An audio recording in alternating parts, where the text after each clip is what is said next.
Hello, everyone. Oh, wow. There, there it was, huh? Our Peter Pan virtual performance live on YouTube.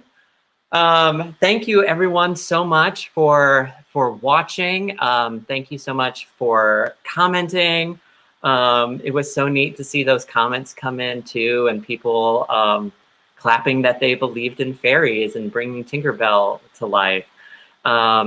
This was really, really special. So thank you so much for being a part of this. I'm sure people are going to keep jumping in. Already we have 38 people watching, which is really neat. So feel free to comment, and we have our original design team here. We have some of the actors were able to be a part of our Q&A afterwards, so we're going to bring them on in a little bit too. But wow, we just made QCT history right there, huh?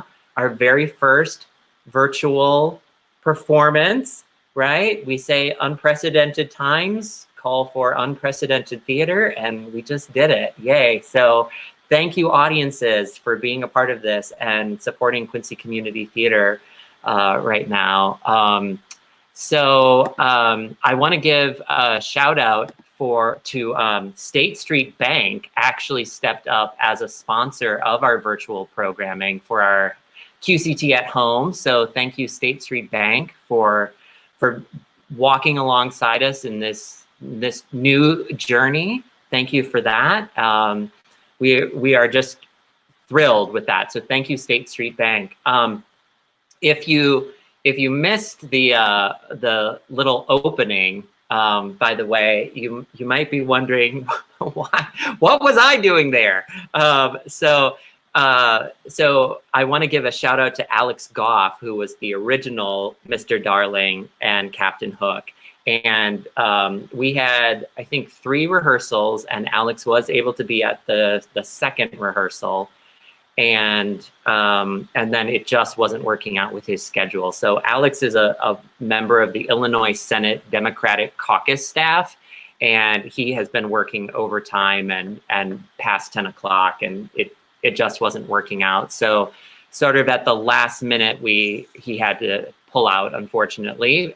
So I stepped into that role, and then Alice Gorman, we love her. She stepped in and did a beautiful job as the narrator. Wow, we have 53 people watching. This is so cool. We're seeing some of the comments. Oh, Gretchen, what are these wet things in my eyes? Yeah, taking a line from the show. And Beth Dieters is sharing with us. That was so awesome. Made me cry to see all the actors grown up again. And a few people admitting that they were crying. Yes, thank you, State Street, for supporting QCT. We love you. Thank you so much for that. Wow, so I actually want to bring up some special guests. So we have the original set designer from 2013. Seth Campbell is here. And we have the original costume designer, Anna Grywalski, is here. Hi, gang. Hi. Hey. Hey, so first of all, Seth, where are you for the stay at home? I'm in my basement. And what city and state are you in? I'm in Quincy. I'm in Quincy, Illinois. So. Now, when you, what was your last show at QCT? Last one was Phantom. Yes, you came back as a guest designer. So yes. Before that, when you were still working at QCT, what was your last show? I mean, technically, it would have been Peter Pan. I did, some carpentry and stuff for 9 to 5, but then I left kind of right before 9 to 5 went up. So Peter Pan was my last one to kind of see all the way through. Yeah, boy, Peter Pan really was a last show for many of the people involved, and I think we'll hear about that in a little bit. And Anna, where are you during quarantine? I live in Portland, Maine. And what was your last show at QCT? My last show, full-time employee. Full-time employee was Les Mis. Yeah, another epic production. The epicest of them all, I think. But then luckily, you invited me back to design Mamma Mia a couple summers ago, which was super fun to come back and do that. I had a really good time. Good. And your ABBA costumes were amazing. Those spandex outfits just Pretty rivaled good. I mean, I'm not anything I've seen elsewhere. toot my own horn, but they were pretty good. We're hearing some great comments coming in about tonight's performance. Matt Emerson, who I know from Watertown, Wisconsin, enjoyed your performance immensely. You were all very gifted and passionate about your art, and it shows. Very special. So Seth and Anna, what are some things that you remember about Peter Pan back in 2013? I remember, I can't remember if it was the first rehearsal or one of the first rehearsals. Because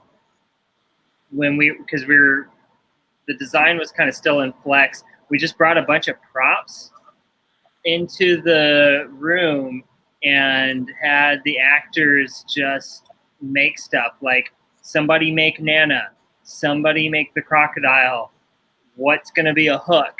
And because the design of the set and the costumes was all set in that attic, and so we wanted them to kind of have a say in that. So I remember that and just kind of taking notes and seeing what they played with and what kind of came out of that. That's the biggest thing I remember. Yeah, I was just remembering that this afternoon, actually, that we went down to the basement and we pulled a bunch of stuff and spread it out in the lab theater. And we just played. Yeah.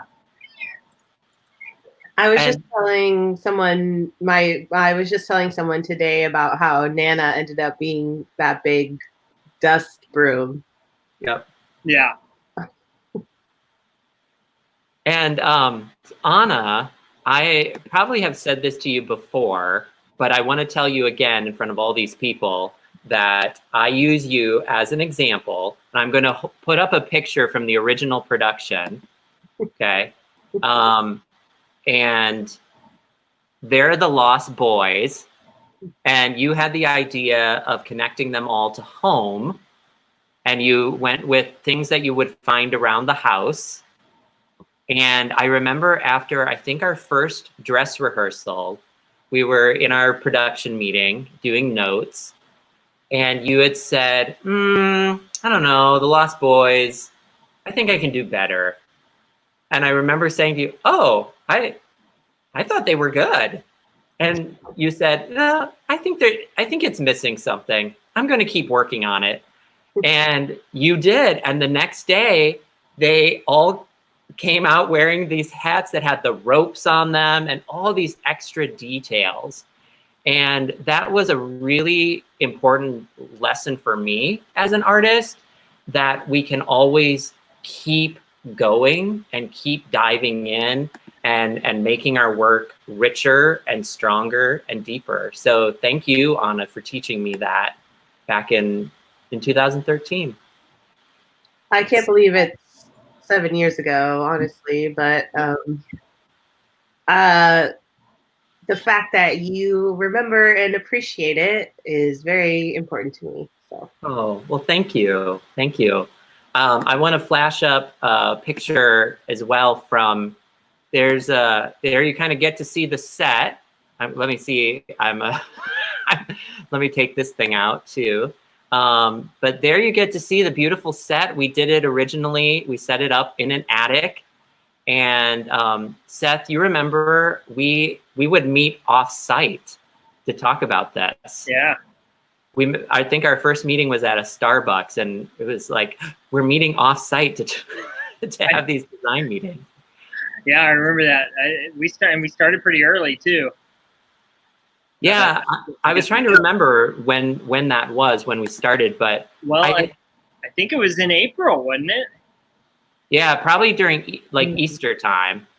Yeah, and one reason I remember that is because some of the pieces I used were from the set for Rainmaker, and we had started the discussion early enough that I knew I could take some of the walls and such and use them in there. Yeah, I mean, we started pretty early on that to kind of get things going. Yeah. You see the couch there? Yep. I wonder if he's watching, but that couch belonged to Dominic Catero, our former managing artistic director. And it was white and black stripes and maybe polka dots. And then someone covered it up. I can't remember, but it had lived in the lab. And when we bring the actors on, I want to see if they remember how that couch came to be. But do you two remember that my big thing was I really wanted a bathtub? I had forgotten about that. I thought about it this afternoon, that my big thing was I want this bathtub. I want them to float around in a bathtub. And there was no way. We just couldn't make that work with that set.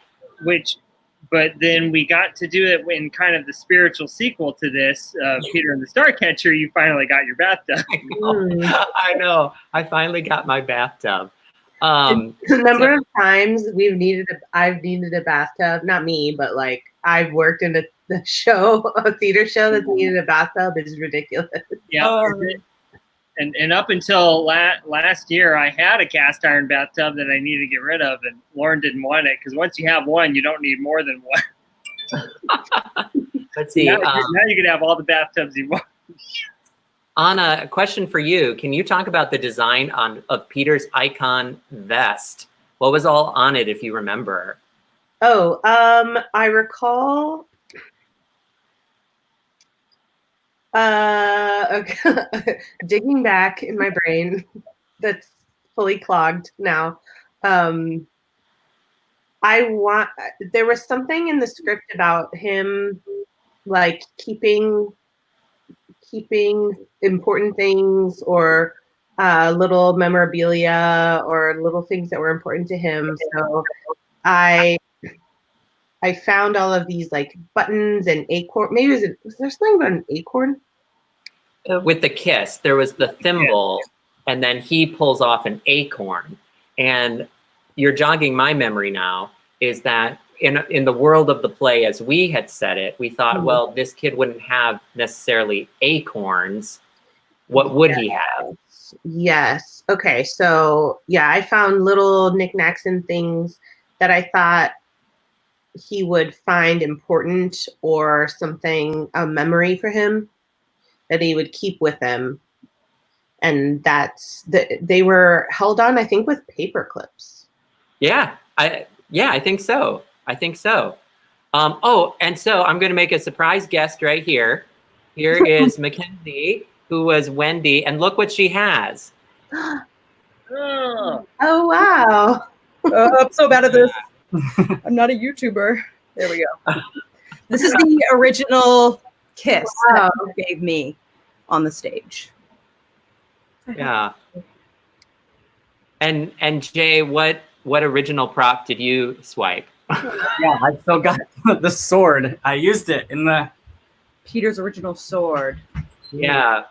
The sword that you saw in the show tonight, that was his original sword from 2013.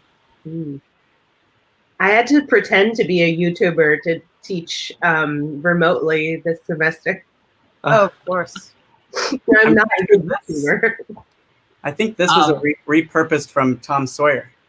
Oh, that was my very first show at QCT. Yeah. Aw. There was a question here of what did you do for the flying? And Seth, you want to talk about that? How did we do the flying? Let's see. We have ropes hung up to the grid. Let's see. We had one for him to swing in on. Oh no! Did we have two? We had 2 ropes. Yeah, we had 2. So those were hung up from the grid, the lighting grid where all the lights were hung, and then Jay could swing in from one side and someone could swing in from the other side. And if I remember correctly, didn't they like cross at one point? And Yep. Yeah, so that's how that was done. It's just large hemp ropes just strung up all the way up where the lights were. And then we let's see if you can see it here. So then there was that library style ladder. It was on a track. Ladder. Yeah. And so they could push that. And then Alice was at the piano and someone got onto the piano. And then one of my favorites was Andrew would get on his back. I'm actually going to pull him up here right now. Andrew, do you remember this? One of the flying things, you would have to get on your back and you put your feet up in the air, and then Michael got on top of your feet.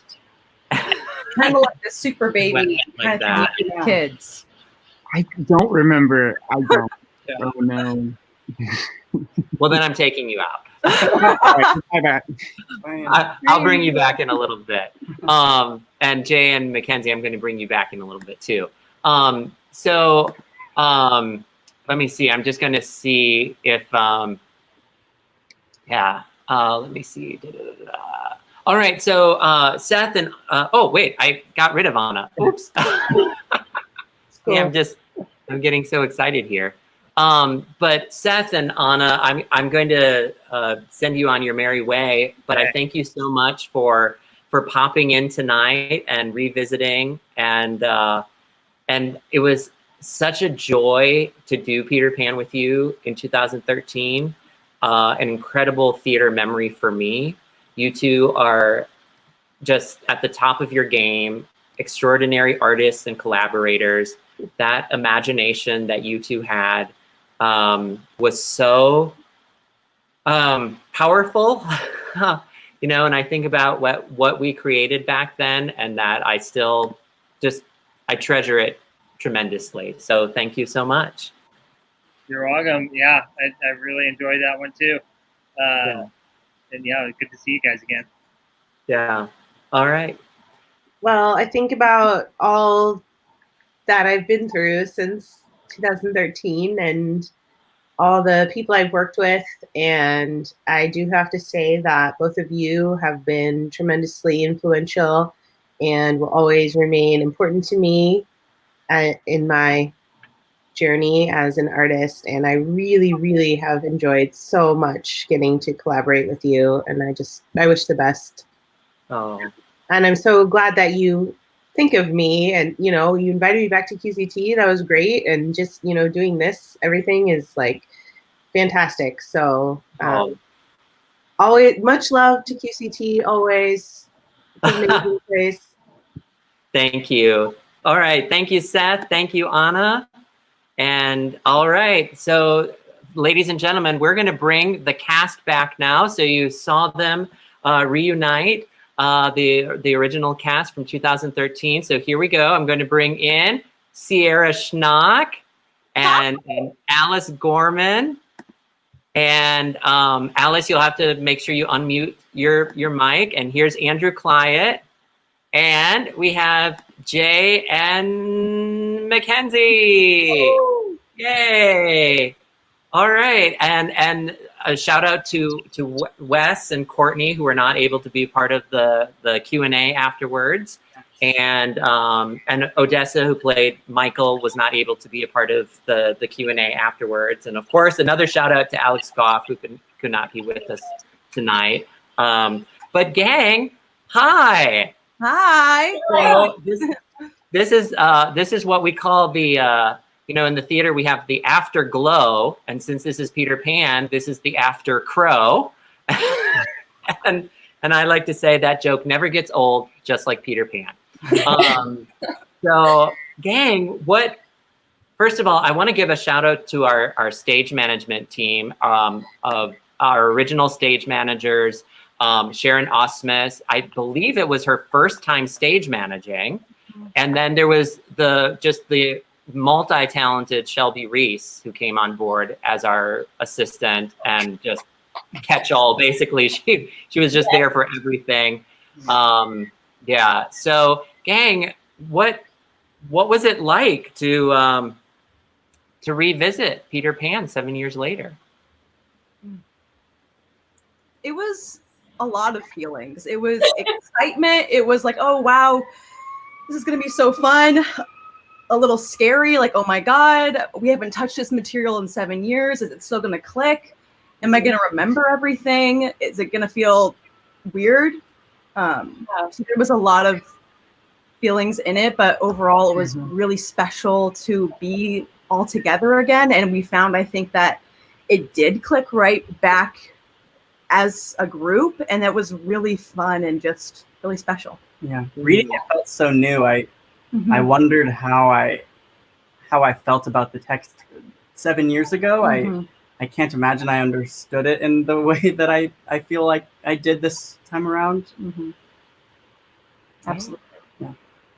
And Logan, former QCT student, said, "I'm freaking out because everyone is so grown up." What was it like for the first get together and seeing everyone again after all this time? Sierra, what was that like for you? I mean, I don't know if we even were separated for the past 7 years. This is an incredible cast, and so many friendships were created in it, and we're best friends through it. So I feel like I stayed friends with everyone, but it was the most incredible and special experience going back into a show-like setting with everyone, because we've stayed friends and we've stayed in contact and we've seen each other, but not in a rehearsal-like setting. So getting to all come back together and read a text like we used to was so special. And I'm pretty sure I cried the entire first time that we read through it again. Yeah, That's true. And someone had wanted to know how long have we been working on this reunion? Not long. just a couple of weeks. Yeah, we had 2 or 3 read-throughs. We have 2 or 3, anyways, and then the recording of it, basically. Yeah, I think we did 2 read-throughs, and then we had a tech rehearsal. Right. And then that was it. And then we did it. Yeah. And Alice, what was it like for you to speak? Crazy. It was really fun. So the piano music with the original show, when Peter Pan the play was published in 1904, it came with a whole score. A lot of underscore music. There were several larger dance numbers, a couple songs, even though it was a play, not a musical. But when we first put the show together, creating this world out of junk in the attic, the sheet music was also a prop that was found in the attic when everyone came to the stage for the first time. And I think sound is such an important part about how you navigate the world. So the fact that these kids were playing in the attic and then one of the children thought to bring sound into this world to, make it more real. So that was a really special thing to take music into this world originally. But then this time around, to be able to sort of bring some of the scenic elements when you don't have them in this online platform was another special way. I felt like being the storyteller helped create the world in a new way, just like the music did originally. So yeah, it was fun to speak, but I was behind the piano as well. And to your credit, Alice, as the piano player, you were also one of the actors, and I think there was a moment where you even took over as Tinkerbell, didn't you? In the original production? Yeah. Tinkerbell in the original production was a big set of skeleton keys that I think got passed around several actors through the show. That's right. People took turns. Yeah. Meg Stalder was wondering, everyone, what was the most challenging aspect of modifying the production to this online format? Well, I'll tell you, from my point of view, the program that we're using to do this only allows for 6 people to be on the screen at the same time. And there were 9 of us, right? Or 8 screens and things like that. And so deciding who is going to be on where and when, and then to be also then playing a character and having to read my script and get people in and out. Anyone else? What was challenging about this, doing it online? I think for me, one of my most favorite things about this particular production is that so many of the things that we use were found objects, were, I don't know quite what to do, let's as a group discover something together. And so not sharing physical space with one another in order to create something was in certain ways heartbreaking and in certain ways so illuminating and incredible, because I went into this nervous that how are we going to make Wendy's house? How are we going to be all of the pirates together? I don't know how we're going to have that type of connection because we're not literally together, but finding how we could do that within this platform was really incredible to know that there are other ways that we can be connecting even if we're not in the same space. Yeah. Yeah. It's hard to sit still, I think. Yeah. Very stay in frame. Yeah, it's this story you want to run around and, you know, yeah, swing around and hug each Fly on other. And, ropes. yeah, and so it was definitely hard to sort of stay in this confine. Did so because the focus became so much more on the words, did anything stand out to you this go around? I think just when we did this show, we were all living at home with our families and still very much kids. And now we're all out in the world and have so much more respect, I feel like, for our mothers now. Like, you look back on your childhood and you're like, oh my gosh, I can't believe I was ever an ounce of horrible or mean to my mom. She's the most beautiful, wonderful person ever to exist. Like, she's a saint, deserves everything. And so, like, really connecting with that this time in a much more real way than I did last time was really unique. Oh, nice. So, by the way, we should mention, how is it that Peter Pan and Wendy are in the same house right now? We live together in Yep. Los Angeles. We're still roommates. Isn't that something? So when we did the reading, we decided it was going to be stronger if they were in separate rooms. So you were still doing it at the same time, but you were in other rooms. So Bella Fernandez asked, Jay and Mackenzie, was it odd filming in the same house but not in the same room? I feel like it was fine for us, but our roommates were a bit annoyed. Right. We took the whole house. Yeah. He had the top floor, I had the bottom floor. And they had to get out of here. Luckily, we Andrew, Yeah, it's massive. your mansion in LA. Exactly. Andrew, Gretchen was wondering, how did you make your two characters on the screen? Oh, so I filmed the curly lines. I had my little brother film me doing it in front of one of my walls in my room, and then I overlaid that image or the video on a green screen, and then that's how it was all done. So it was tech magic. Do you remember that rehearsal when he did that? Yes. Yes. That was crazy. Yeah. We all were like, Everyone's job is He surprised us, everyone. We had no idea he was going to do that. So in the original production, it was sort of one of the, not gags, but just devices of the show, is that you would see the actors switch characters. And I really did want a section in the show with one actor going back and forth and having a conversation with himself. And it worked out that it could happen between the character of John and one of the Lost Boys. And in the show, Andrew wore a top hat and he would just jump down and jump up and switch the hat, and he would add a little sound. He'd go shoo, shoo, shoo, and things like that. And then Andrew came up with doing it this way for this new platform. So kudos there. This way was much easier than the way Brandon did it. Do you remember the audition process? Yeah. yeah. It was kind of like what you were describing with Seth of the first rehearsal, but where we came in a few different groups and just had items and junk and costumes and chests full of stuff. And we just played, right? Mm-hmm. And if you heard me talk to Seth and Anna about the bathtub idea, and I said that instead of the bathtub, then we ended up doing that couch. And here you can see Mackenzie's on the couch right there. I never intended to use a couch in the show, but it was because of all of you. We had that couch in the room for auditions.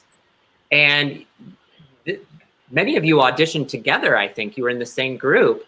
And you just started attacking that couch and started playing with it. And that's what got the wheels turning. I said, I think we've got to try to get a couch in here. And then the couch could become all these different things. And I think I can't remember now who says it, but someone has a narration about, I think it's Marooner's Rock, and they say it's no bigger than a bed. And so it was neat to think about how I felt like our choices were really, really in what was there in the play. They say when you're playing at Neverland with tables and chairs, and it's no bigger than a bed, you know, and things like that, I felt like, yeah, we're on the right track here. I think J.M. Barrie would be really, really proud. I think so. And Mindy says nothing is ever easy with Brandon. Hey, Mackenzie, Beth Dieters wants to know, when did you cut your hair? She loves it. Quarantine made me do it. Jay's boyfriend, my roommate, I said, take the scissors and do it right now. And we did it. And it's nice. I'm curious, everyone, reflecting on the show, do you have a favorite memory from doing it back in 2013? Or do you have something that has stayed with you, or maybe a line that has stayed with you, or maybe a line that you're reflecting on now in 2020? I think one thing I loved most about the show was pretty much the whole cast grew up together in QCT. Most of us had been doing shows together since we were in first, second, third grade. And to all be together in a show, a lot of us being our last, it was so fun to know each other so well and to really dig into the material and create the show together. It was my favorite show I ever did at QCT, and I always look back on it so fondly. Yeah, I think just getting to act specifically, I mean, obviously with everyone, but with Alex, it was his first show at QCT, is that right? Yeah. And so we had done some musicals and stuff at the high school, but this was the first time that Alex got to really come in and see what we had been doing in that little rehearsal hall for all these years. And he charged right in and was amazing. Yeah. To see him get to do something like that, it was just so much fun for everybody. Yeah. I think I remember loving the line when we originally did it, but I didn't understand it until this go around. But the very final line, I think the last word of the play is heartless. And I remember dramatically loving it and being into it when I was young and thinking it was cool. But the first time we read through it now, 7 years later, it hit me so much harder. Yeah. So I think that memory of, because Jay, you said it, you're the final one that says it, right? I remember looking at you, and I think all of our backs were to the audience and you were facing out. And I love moments like that as an actor because I'm not thinking about anything except for my scene partner, and I don't have to be aware of anything except for him. So just getting to look at Jay in that moment was special, and now understanding the weight of those words was so impactful. Yeah, that's so true. Nice. Andrew, any memories that you have of the show? Do you remember doing the show? Oh God, vaguely. It's a faint memory. I just remember it just reminding me of being really young, and I thought when I was 16 that I was old. And I remember thinking I was old, but now looking back, I remember feeling now like I was so young then, and in the show, and like just thinking about all the silly, like childlike things that come with the show, and like in the lines and everything, and it was nice to revisit it. It was really nice. Alice, a memory from the show? So many. I don't know what to pick. One thing I distinctly remember, because we were such a small cast, before every show, everyone would come into the women's dressing room, and we would have this little pre-show powwow where we would kind of talk about, what new ways we wanted to experiment that night, what it meant to make something out of nothing in an attic, and how could we keep building, what was each individual person bringing to the world. And I just remember starting a show after conversations like that, and we would all stand in a circle and hype each other up for the performance. Those were really special moments in the women's dressing room after every night. Wow, that's really neat to hear that. Wow, thank you. So I'm curious, how did your view of the Peter Pan story change from like before you were in the show to maybe then being in the show and even to now? I feel like we maybe have a certain feeling of what Peter Pan is. We think we know Peter Pan, but that's what really hit me is it's not what I thought it was. I wonder if any of you could speak on that. Yeah, when you really, it's so different from what Disney did and what so many, specifically, I just was watching with my boyfriend and other roommate downstairs, and they turned to me and they were like, he tries to lock the window at the end. He comes back before them and tries to lock them out. And it's all of those sort of more darker, sadder things that are cut from these adaptations. And so it's interesting to get to see, the darker things and And when you do the musical version of it on stage, so much of it is about like the flying and like the up in the air and the singing and that's all exciting and great and awesome in its own way. But you really lose some of the meat in the heart for the musical, which is really cool. When you do just the play, you get to see what it's all about. Yeah. I think one of the really surprising elements to speak to that is when he sees that Jane is in the bed, that Wendy has grown up and has a daughter. In the stage directions, it says he raises his dagger at Jane, right? And then to think, wow, he was going to strike her, right? He was that upset. The thought that Wendy wasn't that little girl anymore. It was such a powerful, powerful story. Rita says, it's so fun to see these faces again. Great job.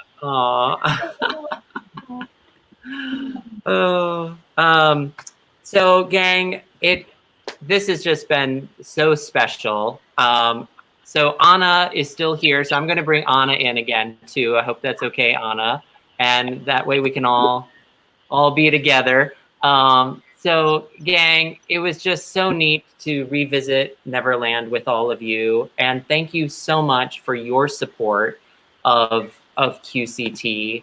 I want to again give a shout out to State Street Bank for supporting us, and everyone who's watching us right now.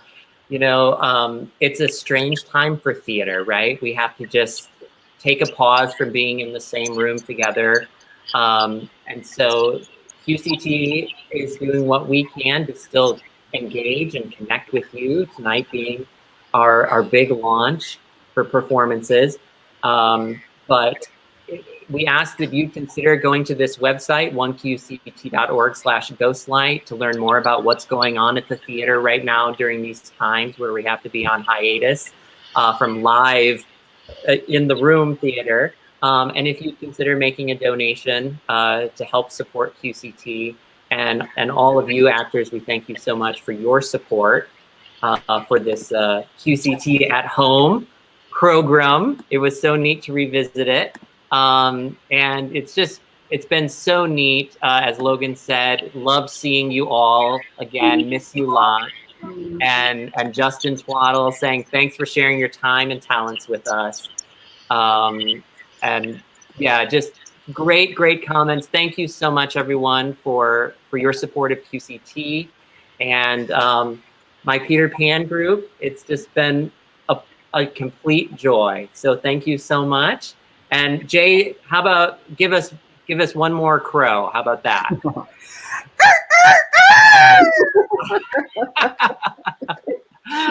Oh, and we have I love QCT. Yeah. All right. Well, thank you so much, everyone. On behalf of Quincy Community Theatre, we thank you for joining us for this live Peter Pan and our live After Crow. And have a good night, everyone.